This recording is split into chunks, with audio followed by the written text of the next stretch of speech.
qui a fait d'activiste extraordinaire. Mais toujours est-il que l'une des surprises, évidemment, c'était l'apparition de Maître Sim, qui a automatiquement dit qu'il arrivait à titre personnel, ou bien du moins qui a été suivi par un communiqué de Bibou Nissak le disant.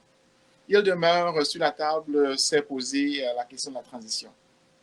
Et je pense que c'est essentiel de parler de ces choses-là, parce que la politique, c'est ça. Il faut bien sûr verbaliser des choses qui sont mises sur la table comme solution. La transition, c'est une solution possible, à côté de la négociation, à côté, etc. etc. Alors, je dirais d'ailleurs que c'est une solution qui est l'une des plus anciennes en Afrique. Parce que l'Afrique elle-même, déjà, c'est un continent dont les pays ont été inventés par l'Occident, donc c'est un continent en transition. Le Cameroun, comme nous savons, n'a pas de nom, c'est un pays qui s'appelle Crevette. Donc c'est clair que le pays lui-même a été une invention coloniale. Insister donc sur la transition, ça veut donc dire revenir sur le fait que nous soyons nous-mêmes en transition et que nous sommes en train de composer le Cameroun que nous voulons pour nos propres enfants. C'est une entreprise infinie, c'est une entreprise de transition, c'est une entreprise qui nécessite l'intelligence de tout le monde. La transition, c'est au cœur de ce travail. Évidemment, comme nous savons, le Cameroun, depuis 1956, est en guerre avec lui-même. Ça veut dire que c'est impossible vraiment de parler d'un Cameroun qui est fixé sans ce fait qu'au Cameroun, de temps en temps, une partie de la population tue une autre partie. En 1956, c'était les Bassa qui étaient tués, 60, 70, c'était les Bamileke, 84, c'était les Nordistes, 92, 93, 94, c'était les Bamileke. 2016, ce sont les anglophones et depuis 2018, ce sont les Bamileke qui sont arrêtés. Vous voyez, donc il y a une téléologie de la violence qui structure l'histoire camerounaise, qui structure la relation des Camerounais avec eux-mêmes et qui fait que la transition, finalement, c'est la palissade. Hein. On pourrait dire que lorsqu'on rentre dans l'histoire d'Afrique, la transition fait partie de ce qui est évident. Hein. Mais c'est justement là, c'est là qu'il faut commencer. C'est là qu'il faut commencer avec l'histoire africaine parce que le Cameroun n'est pas un pays extraterrestre. Le Cameroun, c'est un pays, un des 53 pays africains. Le Cameroun, c'est un des pays qui n'improvise pas parce que ce qui se passe au Cameroun s'est passé ailleurs, se passera ailleurs. Et puis, les solutions qui ont été mises sur la table ailleurs se retrouvent au Cameroun. Tel est le cas de la transition, tel est le cas de la transition politique dont on discute. Le terme transition politique, je l'ai déjà dit, c'est un terme ancien. C'est un terme ancien dans l'histoire politique camerounaise. Hein, ce n'est pas nous qui l'inventons. Mais pour ce qui concerne ce dont parle la transition politique, ça date des années 90 en fait. C'est-à-dire, c'était ce moment où il fallait passer de la tyrannie, c'est-à-dire du parti unique, comme on dit souvent, parce que nous ne sommes pas encore sortis de la tyrannie, donc du parti unique à la démocratie, au multipartisme, pour le formuler un peu autrement, c'est-à-dire pour le formuler d'une manière qui correspondent en fait au vécu que nous avons, qui correspondent à ce que nous avons comme réalité. Dans ce passage du parti unique au multipartisme a d'habitude été structuré par des transitions. Ça, il faut le dire. Mais pour ce qui nous concerne là, vraiment, la transition qui arrive sous propos, parce qu'elle a une forme, la transition peut avoir une forme militaire, par exemple, avec un gouvernement de transition militaire, elle peut aussi avoir une forme démocratique. Mais ce dont nous parlons là spécifiquement, a un visage qui s'est structuré en RDC avec la fuite de Mobutu. Donc, Mobutu a été vaincu, comme on sait, mais avant qu'il ne soit vaincu militairement, il y avait cette idée de transition parce que la guerre causait beaucoup de morts. Alors, il y a cette idée-là qui est venue, ça a commencé par Lissouba, n'est-ce pas, Pascal Lissouba qui arrive à une conférence plus ou moins célèbre, là où il essaye de faire Mobutu parler avec Kabila qui est en train de gagner, donc, et Mobutu arrive et qui est totalement affaibli. Ils essaient de trouver un modus vivendi parce que déjà, avant d'arriver sur Kabila, Mobutu avait torpillé l'idée de la conférence nationale qui était celle qui structurait justement la transition. Donc, il fallait maintenant trouver quelque chose d'autre. Et donc, c'est là où les Souba arrivent avec cette idée, et puis finalement, ça ne marche pas. Idée qui serait reprise par Nelson Mandela, et donc dans ce voyage épique, là, parce que Nelson Mandela, vraiment, son premier investissement en politique internationale africaine, c'était avec la crise au Congo. Et donc, Nelson Mandela arrive avec tout son aura là, n'est-ce pas? Mais n'oubliez pas que Kabila était en train de gagner parce qu'il avait derrière lui le Rwanda, il avait derrière lui l'Ouganda, il avait derrière lui des forces anglophones qui étaient plus ou moins puissantes et plus ou moins installées, et puis qui voulaient qu'il parte. Surtout qu'il y avait un génocide qui se passait là dans le Kivu, donc il fallait nécessairement résoudre cette équation multiple. Et l'intérêt justement du Rwanda était que ce problème-là soit résolu. Et donc, Mandela arrive avec cette solution de gouvernement de transition qui voudrait qu'on partage le pouvoir, etc., etc. Et donc, mais Kabila gagnait, il gagnait la guerre, il était déjà sur le terrain, c'est-à-dire qu'il maîtrisait les forces, la relation de force. Et personne en politique qui maîtrise la relation de force ne peut négocier, ne peut fabriquer un gouvernement de transition, ça ne marche pas. Et donc, il a botté cela en touche. Et puis, comme on sait, il a marché sur Kinshasa. Et puis, l'histoire est là. Nous savons très bien que Mobutu a pris la fuite. Donc, c'est ça. Voilà un peu ce qui se passe. Et lorsque moi, j'entends parler de transition au Cameroun, je pense à ça. Parce qu'il faut toujours savoir que l'analyse politique n'est pas hasardeuse. Nous, il y a derrière nous des grandes analyses politiques. L'un des meilleurs analyses politiques, c'est celui qui a fondé la philosophie qui s'appelle le marxisme. C'est Karl Marx. N'est-ce pas? Il a laissé une phrase quand même extraordinaire dans son analyse politique de la crise, de la guerre civile en France. La guerre civile qu'il a analysée du point de vue de la lutte des classes. Mais dans son livre là, sur la guerre civile en France, il a écrit le Brumaire, deuxième Brumaire de Napoléon, quelque chose comme ça, c'est le titre, je crois. Le titre second, mais en fait, le titre premier, c'était la guerre civile en France. Et donc, il a écrit cette phrase-là qui dit que l'histoire se passe d'habitude deux fois.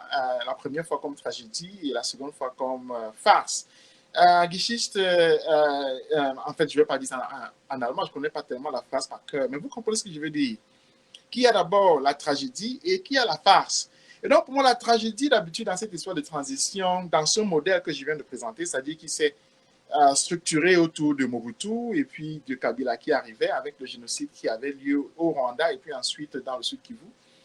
Là, c'était la tragédie. On parle quand même de millions de morts. On parle quand même d'une guerre interafricaine. On parle d'un premier conflit interafricain. Donc là, c'est vraiment la tragédie.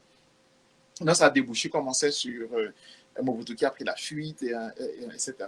Et donc, c'est revenu un peu. L'histoire arrive toujours pour la deuxième fois comme farce. Et la deuxième fois, c'est arrivé comme, disons, un peu tragédie, mais farce, tragicomédie.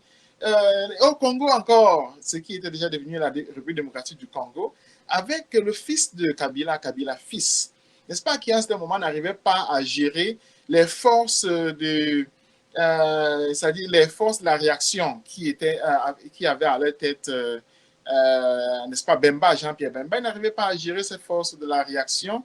Et donc, parce que la guerre avait recommencé, impliquant d'ailleurs la République centrafricaine, impliquant toutes sortes de pays.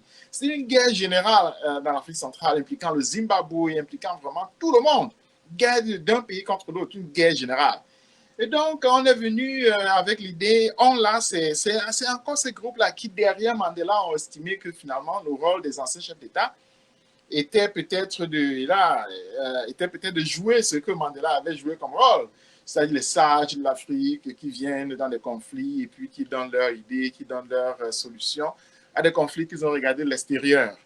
Et parce qu'ils sont africains, donc leurs solutions seront acceptées par l'Occident et puis on va vivre avec. Et parce qu'ils sont vieux, leurs solutions seront acceptées par les jeunes, par les populations et on va vivre avec. Donc avec la guerre, la deuxième guerre du Congo, disons comme ça, ils sont arrivés, c'est d'ailleurs comme ça qu'elle a appelé, ils sont arrivés, ils ont imposé à Kabila fils des vice-présidents. Ils étaient si nombreux que finalement le nombre de vice-présidents remplissait toute une maison parce qu'il y en avait tellement. Personne ne se demandait ce que ces vice-présidents-là faisaient comme boulot. Personne ne voulait d'ailleurs savoir. On savait seulement qu'ils étaient vice-présidents. Ils avaient tous les oripeaux de leur vice-présidence, etc. Et donc, c'est un peu ça. Lorsqu'on parle de transition, c'est vraiment cette farce-là qui a commencé avec la Deuxième Guerre congolaise. Parce que justement, c'est une farce, étant donné que l'un de ses vice-présidents, Jean-Pierre Bemba, sera amené à la Cour pénale internationale par Kabila, n'est-ce pas? Et quelques années après, c'est-à-dire cette année-ci, on se rendra compte, l'année passée, on se rendra compte que son dossier était vide. Et donc, il sera libéré. Vous voyez donc la solution de la transition avec un nombre, du moins avec des vice-présidents là, c'était une farce, étant donné que au lieu de trouver une solution, comme par exemple avec la première guerre congolaise, n'est-ce pas, ici, où on a laissé Kabila gagner parce que finalement la relation de force s'est imposée et a structuré le Congo d'aujourd'hui, ben, on est venu avec une solution bancale où on met dans un panier de crabes et puis se mangent les uns les autres. Mais ce qui est important là, c'est que les sages d'Afrique, là, eux, ils sont venus, ils ont fait le tourisme, ils ont imposé une solution et puis ils ont disparu. Et donc, c'est aux Congolais de vivre avec cette solution bancale-là. Et l'une des sorties, c'était bien sûr que Bemba se retrouve à la CPI, tout comme beaucoup de gens autour de lui. Et le dossier a été déclaré vide parce qu'il n'y avait pas de preuves. C'est Kabila qui voulait se séparer d'eux, qui voulait justement vider ce panier de crabes-là pour pouvoir gouverner, sinon seul. C'est un peu ça la transition. C'est-à-dire que c'est une solution bancale pour un problème sérieux. C'est une solution comique pour un problème fondamental. C'est une farce que l'on met sur une tragédie. Donc, c'est un peu ça. Et l'histoire africaine se répète ce genre de farce-là parce qu'on l'a apporté également au Zimbabwe. Vous vous rappelez qu'à un certain moment, Mugabe avait été en conflit avec les Blancs, avec les fermiers blancs. Donc, sur la base d'une élection contestée et qui n'avait visiblement pas gagné.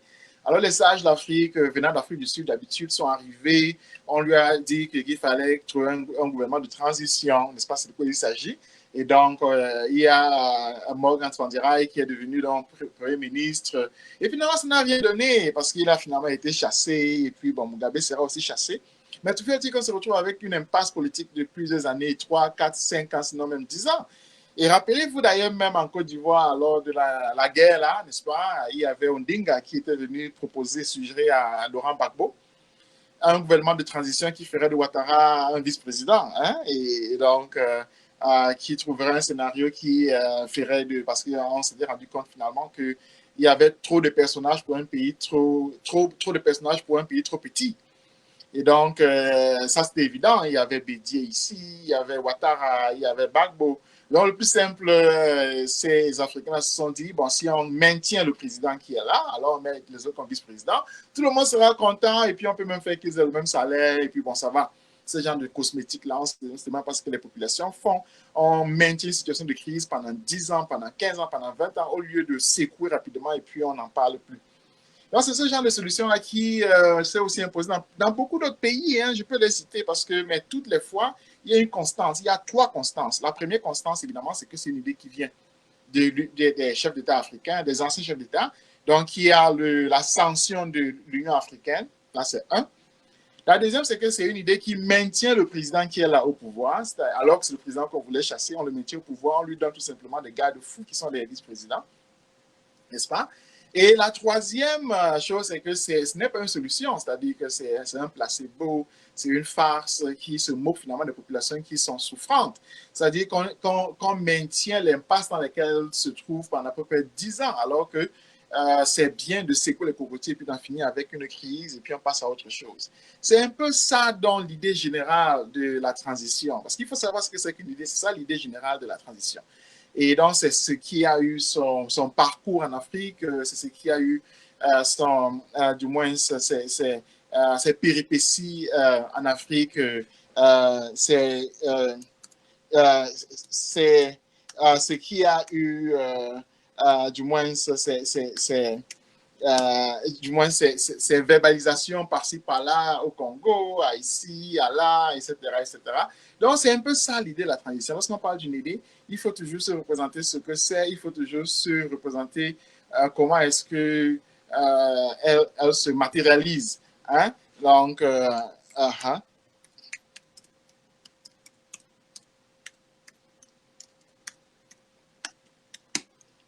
comment est-ce qu'elle se matérialise. Donc, c'est ce que j'étais en train de dire. Mais maintenant, au Cameroun spécifiquement, il y a cette situation où nous avons Biya qui ne veut pas partir. Il y a Biya qui est en train de tuer. Il y a un génocide qui est en train d'avoir lieu. Il y a une situation qui elle-même déjà est une impasse. Parce que nous avons d'un côté les Amazoniens qui ont pris les armes et puis nous avons d'un autre c'est-à-dire nous avons les militants du MRC qui ne peuvent pas exercer politiquement avec Maurice Kamto qui est en prison. Mais déjà, il faut se représenter ceci, c'est que Maurice Kamto, c'est le nom d'une coalition. Donc, lorsqu'on parle de Kamto, on parle d'une coalition. On parle d'un ensemble de forces politiques qui sont venues ensemble pour porter un candidat, lequel candidat se retrouvait en prison. Mais lorsqu'on parle dans des forces politiques, par exemple Valsero, par exemple Pendé Koka, par exemple Paul Rikingi, etc., il faut toujours savoir ceci, c'est que ces forces politiques-là sont liées par des contrats. Il faut toujours savoir ceci. Les forces politiques ne vont jamais entrer dans une entente sans un contrat. C'est impossible, c'est un contrat d'union, c'est un contrat d'alliance. C'est comme ça. Ça dit qu'il ne peut pas y avoir une union entre deux parties sans qu'il y ait un contrat entre les deux. Nous, je vous présente là le contrat, par exemple, l'alliance qui unit Valsero, qui n'est même pas un être politique.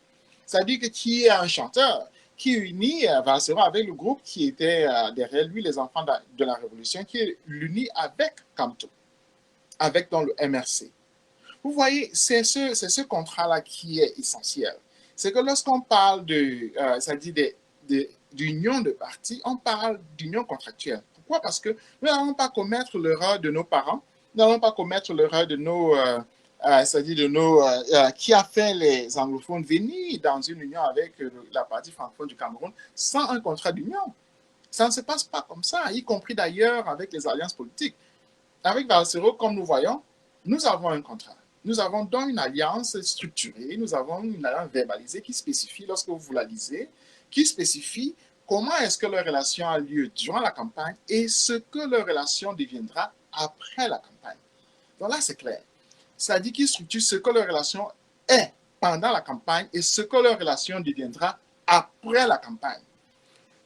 La campagne, comme nous savons, a été intéressante, mais dramatique a plutôt été ce qui s'est passé après la campagne. Parce qu'après la campagne, nous avons l'arrestation de Maurice Kamto. Après la campagne, nous avons l'incarcération de beaucoup de membres de sa coalition. Après la campagne, nous avons une restructuration même de cette alliance politique-là qui existait. Comme quoi, il faut inclure, par exemple, les déclarations qui ont été signées à partir de Konengi entre les membres de l'alliance qui étaient partie prenante pour l'élection. C'est-à-dire qu'ils ont recomposer un contrat qui les liait.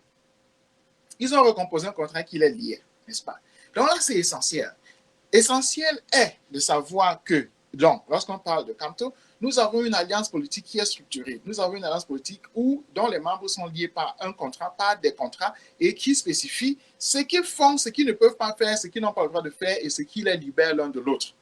Donc, il faut vraiment se dire ceci. Et puis déjà même, pour se rappeler un exemple, la dernière verbalisation de cette alliance-là, c'est lorsqu'il y a eu un conflit entre Bibou Nissak et puis Sosthène Médard Lipote. On a très bien vu comment une alliance est venue pour spécifier que Bibou Nissak est le porte-parole de l'alliance, alors que Sosthène Médard Lipote est le porte-parole du MRC qui est beaucoup plus petit.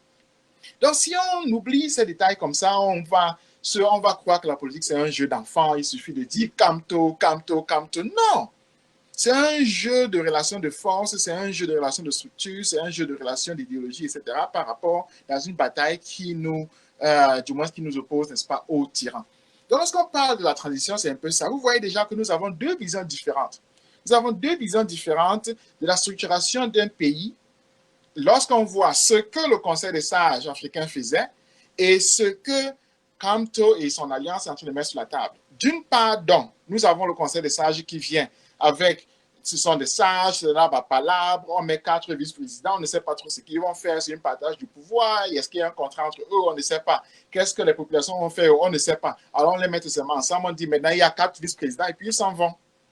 N'est-ce pas? La preuve, c'est qu'après, tout ça est déchiré et puis on se retrouve à la CPI. C'est que le problème de justice qui était posé au cœur n'a pas été résolu. Donc, ils utilisent ça tout simplement comme étant des manœuvres politiques. Nous avons, là, c'est d'un côté. D'un autre côté, nous avons une structuration d'une relation basée sur une alliance qui est verbalisée, qui est scripturée, en fait, dont les relations de force sont claires. Sont claires. On ne peut pas maintenant du moins agir avec Valsero comme s'il était seulement un chanteur parce qu'il a une relation qui le lie par exemple avec ceux avec qui il est en prison. Donc c'est clair. Et puis il faut aussi se rappeler par exemple qu'il ne signe pas, je répète, Valsero ne signe pas les déclarations de l'Alliance alors qu'il est allé en prison derrière Camto. Mais ceux qui signent, c'est qui? C'est Zongan, c'est Pende Koka, etc., etc. Vous voyez donc que Valsero respecte à la lettre, il respecte à la lettre le contrat qui le liait à Camto. Je dis tout ça pour de manière pédagogique aussi, mais surtout pour dire que la politique n'est vraiment pas un jeu. Parce que lorsque c'est un jeu, on perd des vies. Parce que lorsque c'est un jeu, ça devient finalement un espace où c'est le lion qui marche tout le monde, ou bien c'est le crocodile qui marche tout le monde. Mais lorsque c'est un espace structuré, alors on s'épargne des batailles inutiles, c'est-à-dire qu'on s'épargne un génocide. Structurer une relation pour le futur, ça veut dire qu'on évite des conflits. C'est la moindre des choses. C'est-à-dire qu'on évite des situations qui veut, par exemple, qu'un membre de cette alliance-là se retrouve soudain dans une situation de force à cause, par exemple, du fait qu'il a acheté des armes. Alors, il arrête l'autre et puis l'envoie à la CPI. Ou bien parce qu'il a le soutien de la France, il arrête l'autre et l'envoie à la CPI. Non. tout est verbalisé, tout est écrit. Et on sait que lorsqu'on en a une salle, c'est écrit sur le contrat que c'est comme ceci qu'on sera traité. Voilà donc ce qui se passe. Voilà donc ce qui se passe. Voilà comment une relation politique doit être structurée. Et nous voyons celle-ci être structurée devant nous tous. C'est-à-dire que c'est une relation finalement moderne. C'est-à-dire qu'avec l'alliance que nous voyons là, nous avons une relation moderne.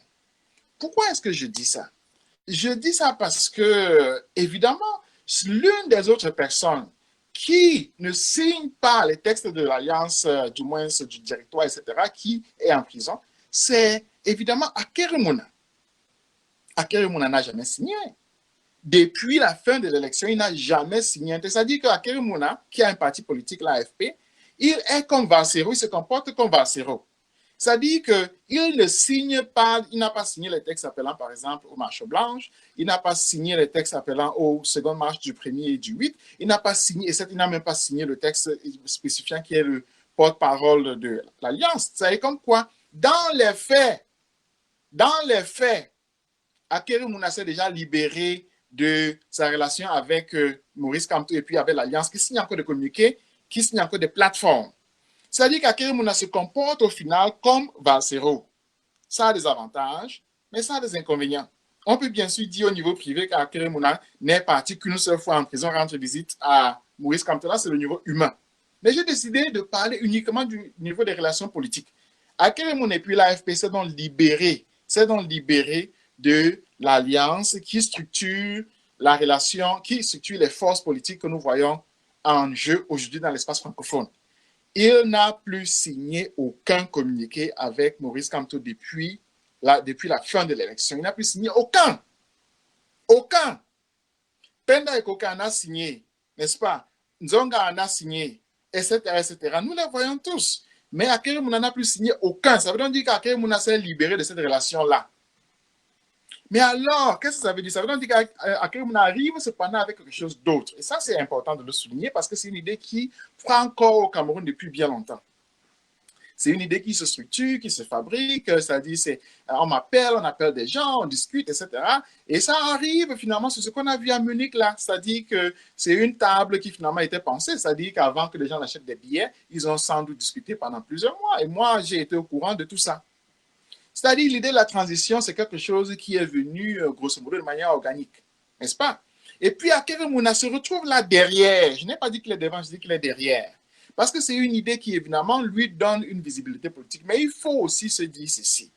Il faut aussi se dire que Akerimuna n'a pas une plateforme politique qu'il peut porter lui-même. Il utilise la plateforme de l'AFP qui est celle de son frère.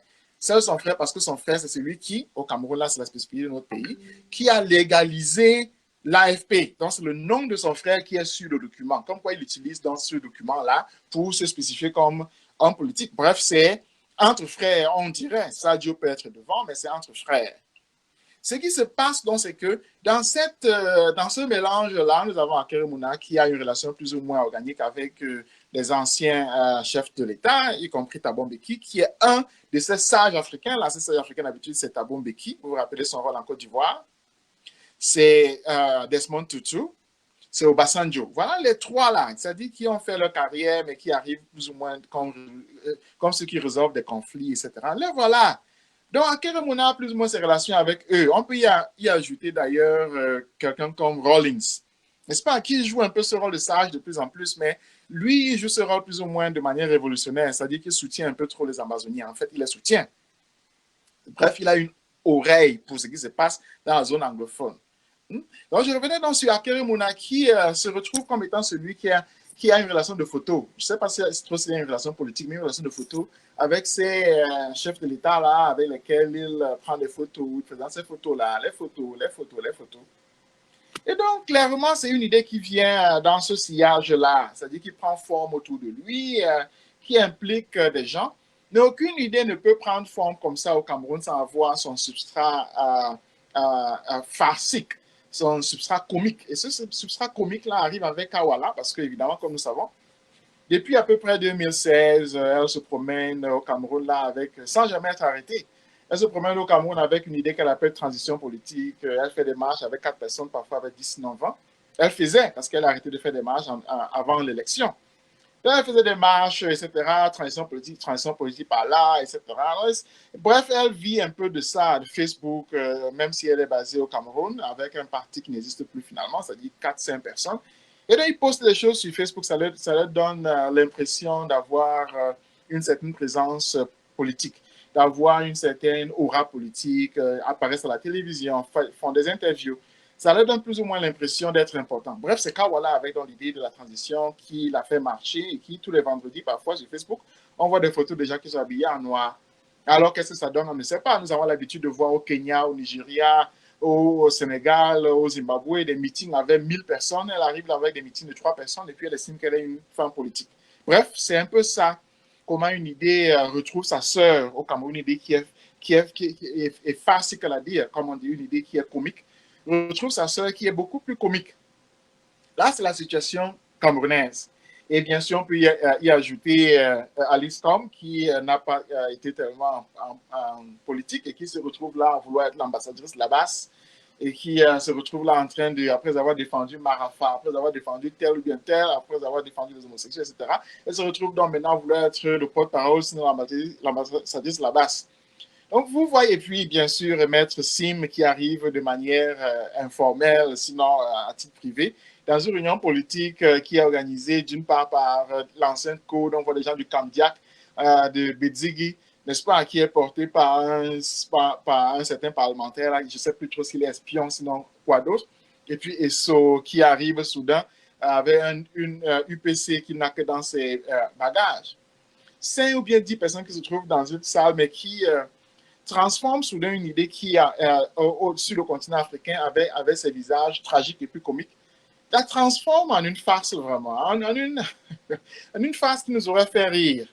Si elle ne voulait pas court-circuiter, d'une part, si elle ne voulait pas court-circuiter les deux forces politiques qui ont secoué le Cameroun durant ces derniers mois-ci. La première force politique qui a secoué le Cameroun durant ces derniers mois-ci, c'est quoi? C'est bien sûr les Amazoniens. C'est bien sûr les Amazoniens. Et Akere est anglophone. Et Kawala est anglophone. Donc, ce sont les Amazoniens qui ont secoué l'espace politique camerounais. Et comme je dis encore, Akere est anglophone, Kawala est anglophone. Hein? Akere et Kawala sont des anglophones.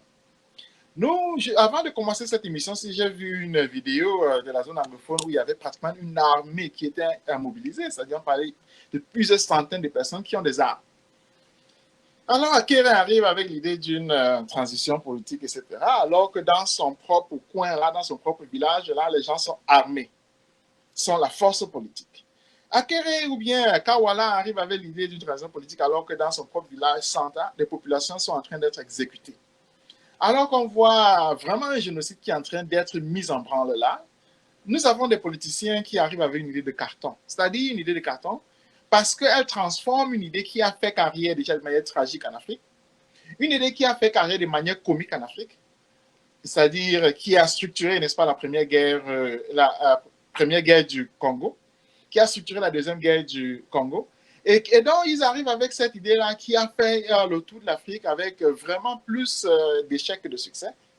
Ils arrivent avec cette idée-là en termes de farce, parce que vraiment, lorsqu'on parle de Facebook, déjà, pour ce qui concerne des gens comme Kawala, qui ne peut vraiment réunir des gens que sur Facebook, c'est vraiment une farce. Donc, ils arrivent avec ça, avec une idée qui déjà était comique. Ils la transforment en farce. Il la transforme en farce, et c'est ça le dégueulasse déjà dans cette affaire, il la transforme en farce, alors que dans le nord-ouest, donc deux de ceux qui portent cette idée sont originaires, le génocide a lieu. Alors que dans ce nord-ouest-là, n'est-ce pas, ça dit que les populations sont militarisées, les gens sont tués chaque jour, il y a des milliers de réfugiés, il y a en fait la guerre qui a lieu. Et dans ce nord-ouest-là, dans ce nord-ouest et sud-ouest-là, il y a la force politique qui a imposé une impasse, sans laquelle aujourd'hui on ne ferait même plus politique, sans laquelle Biasere Pénard, c'est-à-dire s'il n'y avait pas les Amazoniens là, Biasere Pénard, ce serait fini, là on ne parlerait même plus de politique au Cameroun, il ira à Genève, il se reposerait, etc. Bref, les Amazoniens ont restructuré le langage politique. Là, c'est ils font la farce, alors que derrière eux, il y a un baobab, il y a un éléphant, il y a, je ne sais pas trop, il y a un lion, il y a une panthère. Ils sont en train de s'amuser. Là, c'est d'un. De deux, comme je disais avant, Akere n'a plus signé aucune déclaration de son alliance qu'il avait avec Maurice Kamto. Il n'a plus signé aucune. C'est-à-dire qu'on ne voit même, on ne sait même pas qu'ils avaient une relation politique avant l'arrestation de Maurice Kamto. Parce qu'il a refusé concrètement, étant donné que sa signature n'est plus là, de mettre son nom sur aucun acte politique que Maurice Kamto a posé depuis la fin de l'élection. Alors on arrive avec la parole d'une transition, alors que sans l'arrestation de Maurice Kamto, la politique était finie au Cameroun aujourd'hui. On n'en parlait plus. On ne serait plus là en train d'argumenter dans la zone francophone. Si Maurice Kamto était libre, on parlerait maintenant là des législatives. On parlerait maintenant là des municipales. On parlerait maintenant là des régionales, alors que tous cela ont été repoussés au calendrier grec. Ça veut tout dire. Ça veut dire que c'est à cause, sinon grâce à l'arrestation du leader du plus important parti politique de notre pays, parce que c'est un parti qui fonctionne finalement comme un parti, que nous avons une impasse. C'est grâce à l'arrestation de Maurice Kamto que l'on parle politique au Cameroun. Et bien sûr, l'arrestation de Maurice Kamto est due à la base. Si la base n'occupait pas les ambassades à Paris et en Allemagne, Maurice Kamto serait libre. Maurice Kamto serait libre. Si la base ne pissait pas sur les photos de Biya, Maurice Kamto serait libre. Si la base ne chassait pas Biya de Genève, on ne parlait même plus de politique aujourd'hui, ce serait fini. Vous voyez donc, il y a une structure qui donne une force à Maurice Kamto là où il est en prison. Cette structure-là, c'est la base. Alors, vous voyez, arrive dans ceux-là qui parlent de la coalition politique et puis nous racontent des conneries, des histoires sur lesquelles a dormi debout, sur lesquelles ça ne vaut même pas la peine de réfléchir parce que ces histoires-là esquivent les deux forces politiques qui structurent le présent de notre pays. Comme quoi, s'il fallait même philosophiquement mentionner une transition politique, ce serait une transition qui inclut d'une part les ambazoniens et d'autre part, n'est-ce pas, le MRC. Sans ces deux-là, aucune transition n'est possible. Je n'ai même pas dit que c'est une transition qui inclurait la base, parce que la base est évidemment liée au MRC. Sans ces deux-là, aucune transition n'est possible. C'est-à-dire c'est avec ces deux-là qu'on peut même parler d'une transition politique dans le sens où les sages de l'Afrique, là, c'est-à-dire Desmond Tutu, Thabo Mbeki, etc., jusqu'à Ondinga, jouaient avec l'idée et en faisaient une comédie. Parce que c'est une transition politique qui inclut les forces politiques du moment. Parce que c'est une transition politique qui fait finalement que des crabes soient obligés de partager le pouvoir. Parce que c'est de quoi il s'agissait pour ces sages africains-là. Il s'agissait pour eux de partager le pouvoir d'un dictateur qu'ils vont laisser au pouvoir, mais vider de celui-ci.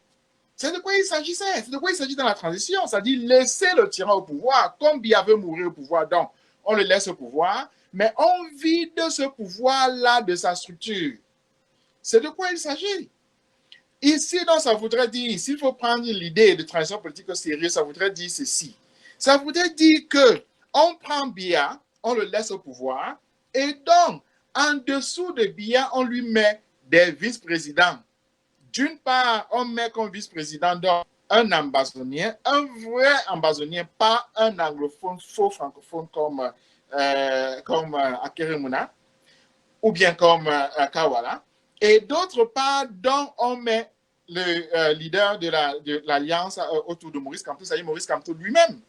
Voilà comment l'idée qui avait commencé à venir ce Mandela s'est structurée en passant, et voilà ce qu'elle est devenue.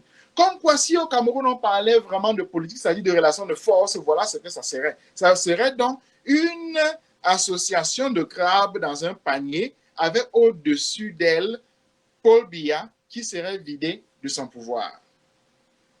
Voilà ça. Voilà le visage de la transition.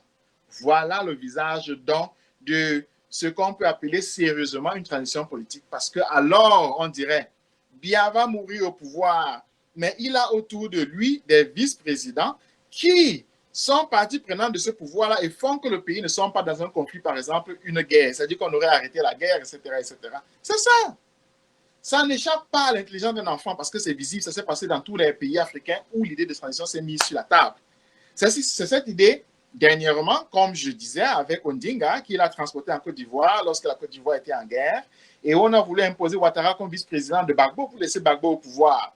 Et on s'est rendu compte donc que, évidemment, Gbagbo refusait, et Ouattara aussi. Et à la fin, comme on sait, Ouattara est devenu président, et puis, après avoir gagné la guerre, et puis a envoyé Gbagbo à la CPI. Et à la fin, Gbagbo n'avait rien sur son dossier, donc le dossier était vide. Vous voyez donc, lorsqu'on prend cette idée de transition au sérieux, voilà ce que ça donne. Mais ça devient une farce lorsque c'est ce que nous avons au Cameroun, là où nous avons, n'est-ce pas, Akere Mouna, qui n'a rencontré les Ambazoniens que lorsqu'il a été enlevé, par eux, et il a dû donner 10 millions de francs CFA pour acheter sa propre liberté. Sinon, il n'avait jamais rencontré les Ambazoniens. Sinon, pour lui, les Ambazoniens n'existaient pas du tout. N'existaient, mais alors pas du tout. Donc, cette idée devient une farce lorsque nous avons un non politique qui n'a aucune base politique, aucun fondement politique et même aucune structure politique. Parce que, comme j'ai dit, n'est-ce pas, Akuna ne signe plus le texte de l'alliance qui le lie au MRC. Donc, il n'est même plus lié à ce qui est la force politique du Cameroun d'aujourd'hui. Il n'est plus. Il est libre d'elle. Et quels que soient les communiqués de Ibou Nissak, par exemple, ce n'est que de la politesse. Parce que Akere Mouna s'est libéré de Kamto, les actes sont là, il n'a plus signé aucun communiqué. Donc, si on a un politique comme ça, puis d'autre part, on a une Kawala qui n'existe politiquement vraiment que sur Facebook, qui, politiquement, n'est qu'un politique de Facebook. Avec ça, il est hors de question, mais alors hors de question de parler de transition, même dans son côté comique. Je ne parle même pas de son côté tragique qui impliquait Nelson Mandela, je parle de son côté comique qui impliquait les trois sages, la Saïd Tabombe, qui, Obasanjo, n'est-ce pas, et puis Desmond Tutu. Non! Ici, nous sommes entrés dans le domaine de la farce pure et simple. Parce que cette transition politique dont il rêve là exclut les Ambazoniens, exclut le MRC. Exclut les deux, on peut bien sûr dire que le MRC s'est exclu, mais comme j'ai dit, Akere Mouna n'a plus signé de communiqué le lien au MRC, comme par exemple Paul-Éric Kingué le fait avec son parti, ou bien comme par exemple Penda Ekoka le fait, etc. Ça dit qu'il est vraiment comme un chanteur comme Valsero qui ne signe plus non plus. Je ne lui reproche pas de ne pas être en prison parce que Valsero est en prison et ne signe pas. Je dis tout simplement qu'il est libre de cette relation-là. Il ne peut pas poser le point de vue d'une transition sérieusement parce qu'il n'a aucune force politique derrière lui. Or, le MRC, c'est la force politique du moment. Le MRC, c'est la force politique avec laquelle il faut compter aujourd'hui. C'est la force politique du Cameroun d'aujourd'hui. Donc, si on comprend ça, on va voir que la farce vraiment qui s'est passée à Munich est une farce de mauvais goût. De très mauvais goût parce que son but, c'est, n'est-ce pas, d'enlever le MRC et donc ses alliés de la table, d'enlever les Ambazoniens de la table. C'est ça son but. Et lorsque vous réfléchissez, qui a ce but-là? Qui a ce but-là? C'est Biya. Qui a ce but-là? C'est Biya. Vous voyez donc que le but politique de l'Alliance qui arrive avec l'idée de la transition comme farce-là, est d'accord avec Paul Biya. Et en fait, le but politique de Paul Biya, parce que le génocide a lieu parce que Biya essaye, d'une part, de court-circuiter, d'éradiquer même, comme ils disent chez eux là, d'éradiquer les Ambazoniens. Il essaye ça depuis 2 ans, mais il ne parvient pas à le faire. Et aussi, c'est lui qui a mis Maurice Kamto en prison, sinon aussi les membres de sa coalition. Vous voyez donc l'idée de la transition politique là se rencontre avec Paul Biya pour devenir finalement ce qu'on appelle en anglais bedfellows. C'est-à-dire des gens qui sont dans le même lit politique. Mais c'est de quoi il s'agit? C'est si nauséabond que finalement le Camerounais normal dira que ce sont les postes qu'il cherche. Mais pour ce qui concerne Akere Mouna, mais c'est alors clair.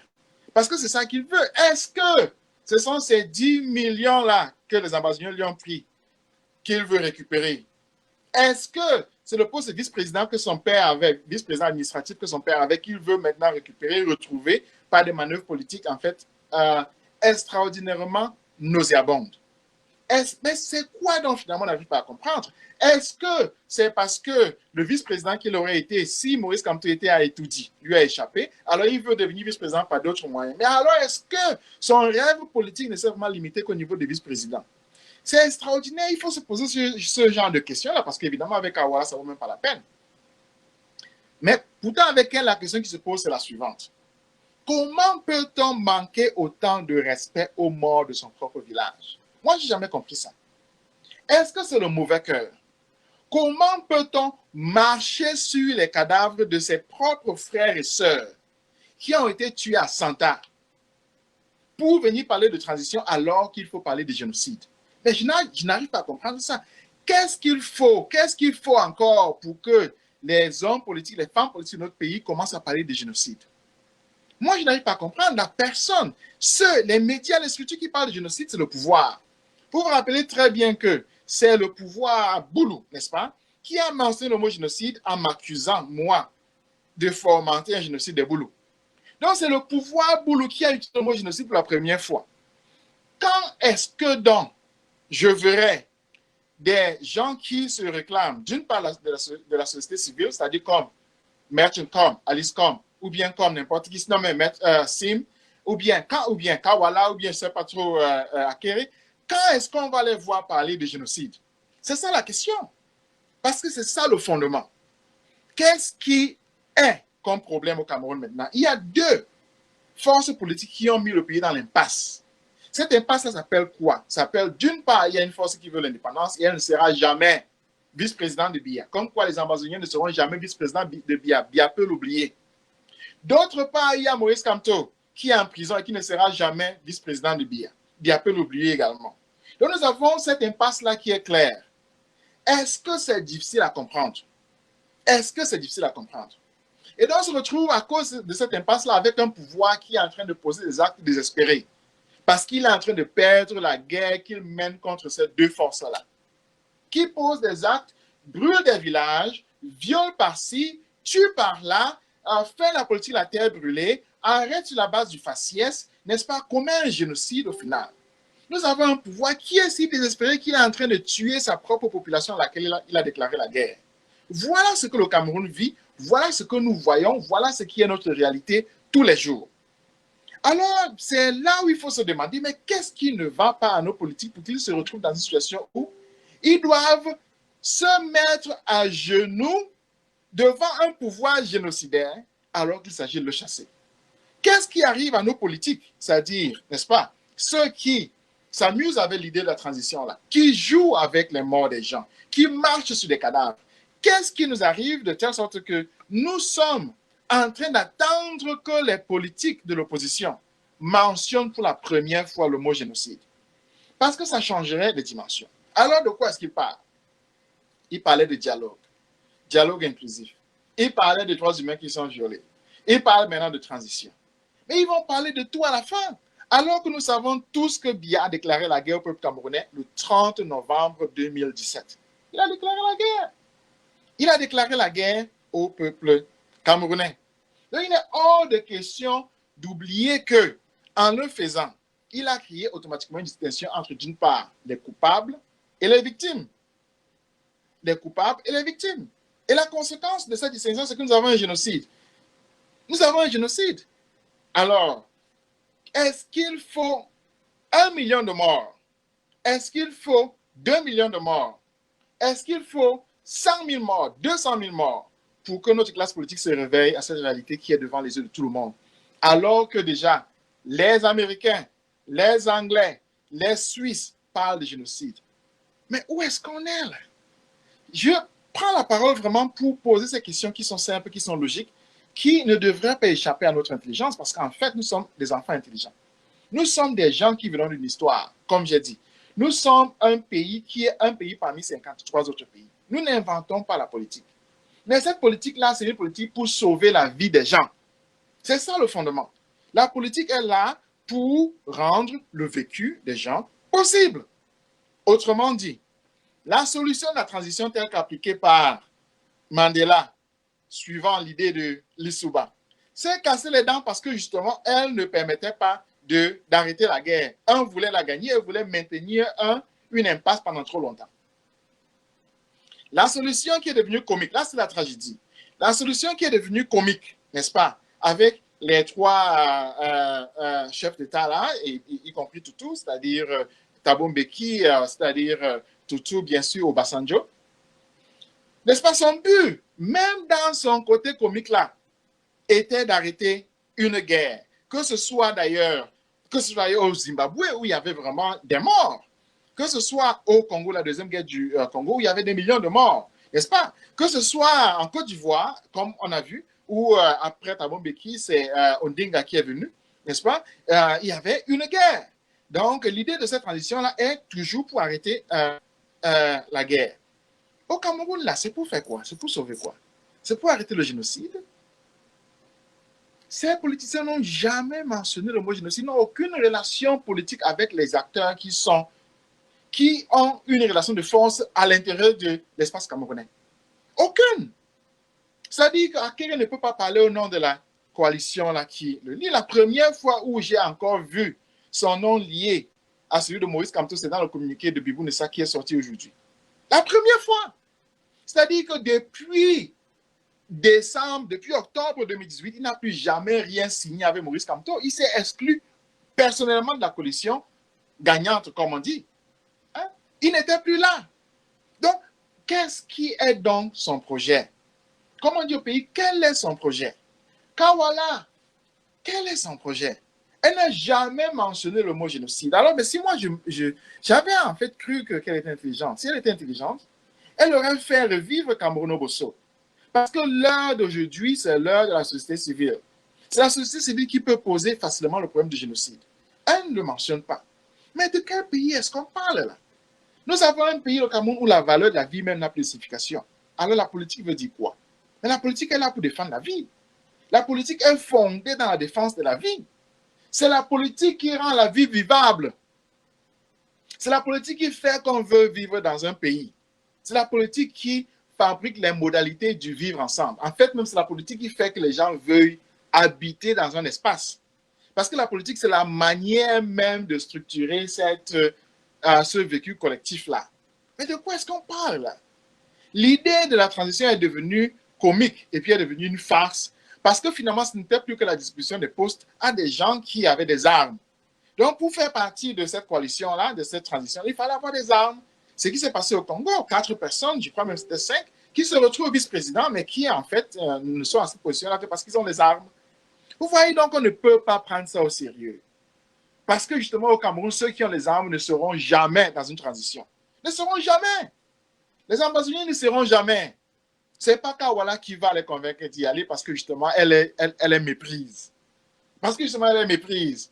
Il a suffi d'entendre ce qu'elle disait là lorsqu'elle est venue aux États-Unis pour être surpris par le mépris qu'elle a pour ceux qui mettent leur vie en jeu pour défendre leurs conditions de vie. Un mépris total. Mais alors total. Alors comment est-ce qu'elle explique alors que soudain il y a des gens là qui ont pris des armes à l'intérieur même du nord-ouest et puis du sud-ouest dont elle est originaire? Autrement dit, est-ce qu'elle peut y aller pour parler aux gens? Soyons sérieux. Soyons sérieux, il y va de la vie des gens. Il va de la vie des gens et ce que nous voulons, pour récapituler, c'est des politiques qui inscrivent la vie des gens au cœur même de la structuration de la chose publique. C'est ce que nous voulons. Je suis en train de dire la vie des gens. Je suis en train de dire que des politiques, c'est des gens dont l'enjeu principal, c'est de sauver les vies. C'est ça, le bien-être de la vie. C'est rendre la vie possible, rendre à la vie sa valeur, faire que celle-ci puisse se fructifier, etc., etc. C'est ça. Parce qu'un être qui est vivant, qui est heureux, en fait, ne peut qu'être un être riche. C'est un tel être qui fait que le pays évolue. C'est de quoi il s'agit. Voilà, les amis. Je crois qu'on s'est plus ou moins compris. La farce qu'on appelle transition doit être tuée le plus rapidement possible. Parce que ce n'est même pas une distraction. C'est une insulte à l'intelligence de chacun d'entre nous. C'est une insulte totale à l'intelligence politique de nos enfants qui sont tués, de nos mamans qui sont violées, de nos villages qui sont détruits. La seule chose qu'il faut mettre sur la table pour l'instant, c'est sauvegarder la vie. Et sauvegarder la vie se passe de plusieurs manières dont nous pouvons parler, dont chacun parle. Mais ce n'est pas par une transition politique. Mais alors non. La première manière, évidemment, c'est d'arrêter les tueries. La seconde manière, c'est d'arrêter le génocide. C'est tout. Je vous remercie beaucoup. Je vous remercie. Et à la semaine prochaine. Au revoir.